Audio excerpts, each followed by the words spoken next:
Hey, Joey T and the Snob for another episode. And today we're going to be talking about the pink wine. No, not a white Zinfandel. We probably all grew up on a white Zinfandel and had one at one time in life. This is the rosé, and the rosé could be made from various grapes. In fact, and the way I would describe it, it's a method of making wine. It's probably not exactly accurate, but a rosé can have various grapes. So it could have a Merlot or Cabernet or Pinot Noir or a Burgundy, Pinot Noir in France. Or in this case, we're going to try a Sangiovese. This one was made in California, in Sonoma. Sangiovese being the grape that makes Chianti and a Brunello. So you get different characteristics from each of those grapes, and what makes the color of a rosé are the skins. So when the winemaker is making the wine, they put the skins in with as it macerates, and the must, that's all the goodness as it's starting to do its thing. But they'll pull out the grapes, the skins of the grapes, I should say, so that it only leaves a little bit of the color. Now, if you're making a Cabernet or Merlot, they leave that in there while it ferments, and that's why the colors are so rich and red. In this case, they pull it out, and you just get a little pink hue. And in fact, if you leave it in a little longer, and I have another rosé, and this one is a Nero grape from Italy. This one was made in Italy and Sicily.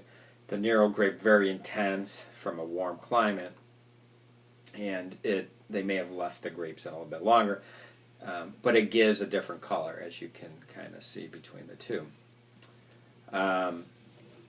This particular wine has about 12% alcohol, and most rosés are going to be lower in alcohol. The price going to range from $8 all the way into the 40s. This particular one was about 14, 15 bucks. I would stay in that range. I wouldn't go any higher because I just don't think a rosé is worth spending more than that. Again, it's a fun wine. It's just a good way to enjoy the warm weather out on your deck or patio with some friends and having some cheeses. So this wine actually came with a screw top, as you can see. As we talked in prior episodes about corks or enclosures, there's no value to the wine other than trying to keep the air out, and a screw top does a nice job of that.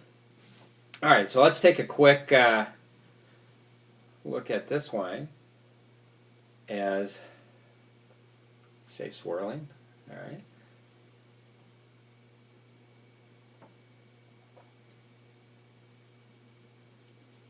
Strawberries.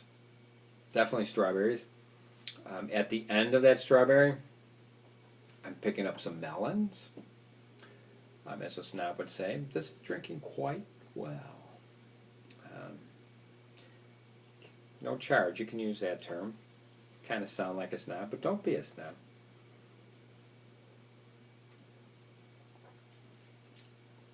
There's some dryness there, and there's two types of rosés, Old World, New World. I would put this somewhere in the middle or maybe a little bit towards the Old World. There's the dryness, which is Old World. The fruitiness would be the New World.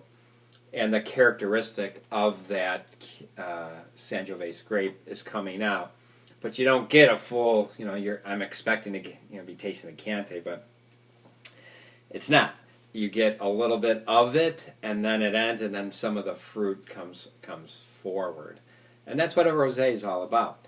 Drink them cold. Drink them, in the 50s, if you can. Put it in the refrigerator, and that should be perfectly fine for you. Again, it's not white Zinfandel. Don't let it fool you. Don't think that you're going to be having, this sugar water or this, very sweet experience. It's not. It's dry. It's fun. It's a rosé. Hope you had some fun today. I certainly did.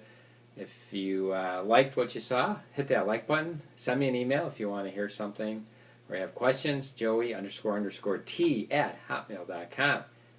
And you have a good night.